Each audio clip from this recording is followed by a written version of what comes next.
Hi friends, today எங்கள் வீட்டில் கோதுமை உப்புமா. அதுக்கு தேவையான பொருட்கள்: ஒரு பெரிய வெங்காயத்தை கட் பண்ணிவிட்டேன், 6 பச்சை மிளகாய், 2 தக்காளி, கொஞ்சமாக கேரட் பீன்ஸு, கொஞ்சம் மல்லித்தலை.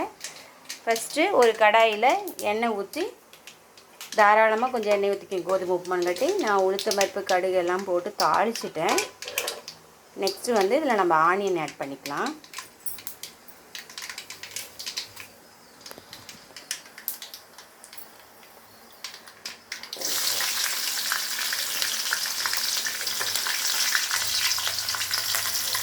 ஆனியன் ஆட் பண்ணியாச்சு. நல்லா அது பொன்னிறமாக வதங்குற வரைக்கும் வெயிட் பண்ணலாம்.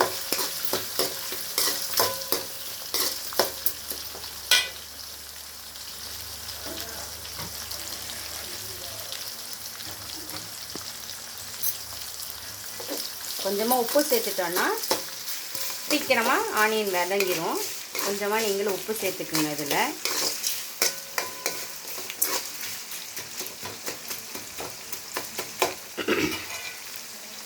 கொஞ்சம் நல்லா வதங்கட்டும், அப்போ தான் உப்புமா டேஸ்ட்டாக இருக்கும். நம்ம இதில் வேணும்னா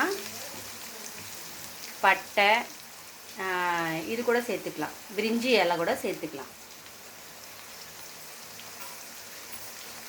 அது ஆப்ஷன் தான், நம்மளோட விருப்பம்.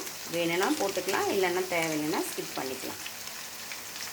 நான் ஆக்சுவலாக போடுறேன், உங்களுக்கு வேணும்னா நீங்கள் போட்டுக்கோங்க.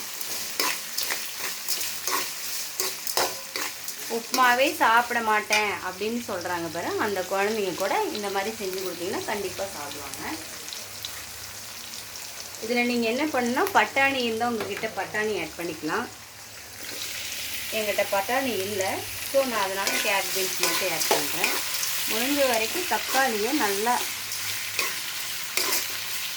பேஸ்ட் மாதிரி ஆகிற மாதிரி நல்லா இது பண்ணிக்கோங்க. அதுக்கப்புறமா காய்கறி ஆட் பண்ணிக்கலாம்.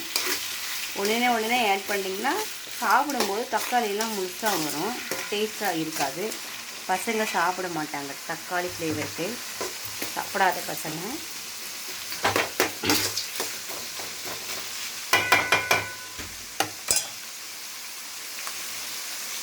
டூ மினிட்ஸ் வேகட்டும்.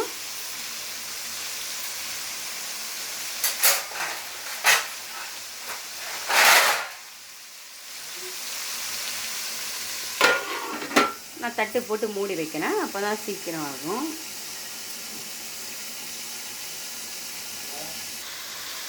இப்போ பார்த்தீங்களா ஃப்ரெண்ட்ஸ், இந்த தக்காளி நல்லா மசிஞ்சு வந்துருச்சு. இந்த மாதிரி ஆனதுக்கப்புறம் நம்ம என்ன பண்ணால் இதில் வெஜிடபிள்ஸ் சேர்த்துக்கலாம். எங்கிட்ட கேரட் பீன்ஸ் தான் இருக்குது. நீங்கள் வேணால் பட்டாணி, உருளைக்கிழங்கு இந்த மாதிரி எது வேணால் சேர்த்துக்கலாம். பிடிக்கலைன்னா விட்டுடலாம். இதில் முந்திரி இந்த மாதிரி கூட ஆட் பண்ணிக்கலாம். என்கிட்ட நட்ஸு காளி இல்லாட்டினா சேர்த்துருப்பேன். இதில்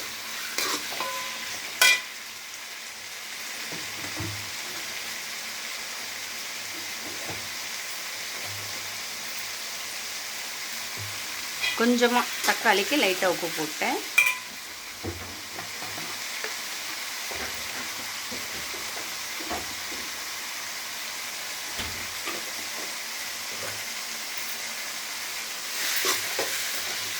இப்போ இந்த மாதிரி வந்த உடனே நம்ம என்ன பண்ணோம்னா தேவையான அளவுக்கு தண்ணி சேர்த்துக்கலாம். இதில் நீங்கள் வேணுன்னா சுடு தண்ணி கூட வச்சு இதில் ஆட் பண்ணிக்கலாம். குயிக்காக சமைக்கணும், குயிக்காக வேலை முடிக்கணும்னு நினைக்கிறவங்க நீங்கள் வந்து சுடு தண்ணி கூட வச்சுக்கலாம் காலையில்.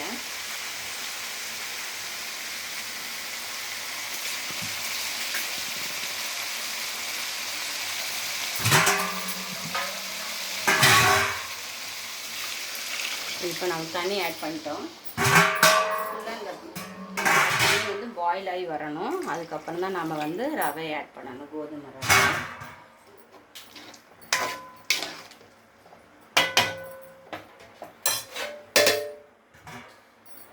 ஒன்றரை சொம்பு போல் தண்ணி எடுத்துருக்கேன். நான் வந்து இன்றைக்கி நாகா கோதுமை ரவை எடுத்திருக்கேன். ஸோ இது ஆல்ரெடி ரோஸ்ட் பண்ணது, நம்ம ரோஸ்ட் பண்ண தேவையில்லை. இல்லை தேவைப்படுறவங்க ரோஸ்ட் பண்ணுறேன்னா பண்ணிக்கலாம், இல்லைன்னா இதை ஸ்கிப் பண்ணிக்கலாம். நான் ரோஸ்ட் பண்ணல, அப்படியே தான் இன்றைக்கி நான் வந்து உப்புமா செய்ய போகிறேன். நீங்கள் வேணும்னா ரோஸ்ட் பண்ணிக்கிங்க, நெய் விட்டு ரோஸ்ட் பண்ணுங்கள், உப்புமா இன்னும் டேஸ்ட்டாக இருக்கும். இப்போ பாருங்கள், ஒரு 5 மினிட்ஸ் ஆயிடுச்சு. நல்லா கொதிச்சிருச்சு உப்புமாவோட தண்ணி. இப்போ நம்ம என்ன பண்ணணும்னா கோதுமை பாக்கெட் கட் பண்ணிக்கலாம்.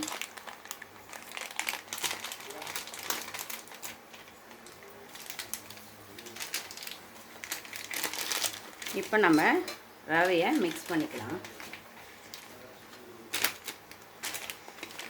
நான் 2 பாக்கெட் எடுத்திருக்கேன். உங்களுக்கு எவ்வளோ தேவையோ சிம்மில் வச்சுக்கோங்க உப்புமா போடும்போது. ஏன்னா இல்லாட்டினா புருடாக கெட்டியாக வந்துடும். அதுக்காக முடிஞ்ச வரைக்கும் ஸ்லோவாக போட்டு அப்படியே மிக்ஸ் பண்ணுங்கள்.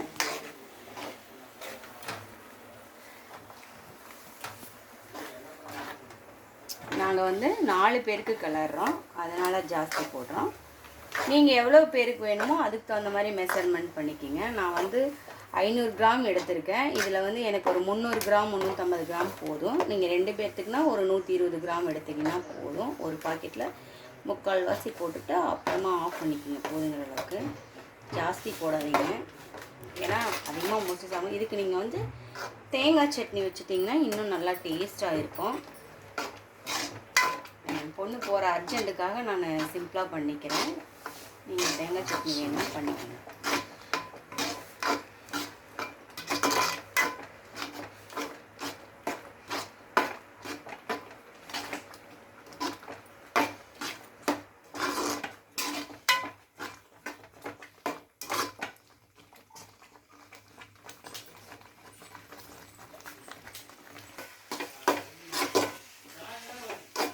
உப்புமா ரெடி ஆயிடுச்சு பாருங்கள்.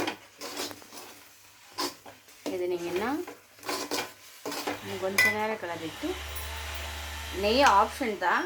நெய் வேணுன்னா நீங்கள் சேர்த்துக்கலாம், இல்லை அப்படின்னா நீங்கள் அப்படியே விட்டுடலாம்.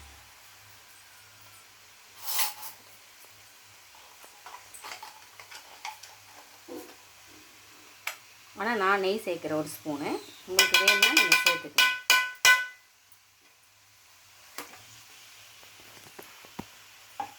நெய் முற்றிலே ஆப்ஷன் தான். உங்களுக்கு வேணுன்னா சேர்த்துக்கலாம், இல்லைன்னா ஸ்கிப் பண்ணிக்கலாம். இப்போ நம்ம இதில் மல்லி இலை போட்டு லாஸ்ட்டில் போடுங்க. அப்போ தான் மல்லி இலை போட்டால் தான் டேஸ்ட்டாக இருக்கும். நீங்கள் ஃபஸ்ட்டே போட்டிங்கன்னா எல்லாம் வதங்கிடும், அதனோட ஃப்ளேவர் தெரியாது. ஸோ எப்பவுமே லாஸ்ட்டில் போடுங்க. எது சமைச்சாலும் பிரியாணி செஞ்சிங்கன்னா கூட நெய்யும் மல்லித்தலையும் புதினாவும் லாஸ்ட்டாக போட்டு கிண்டி விட்டு இறக்குனிங்கன்னா பிரியாணி செம்ம டேஸ்ட்டாக இருக்கும். Okay friends, upma ready. இவ்வளோ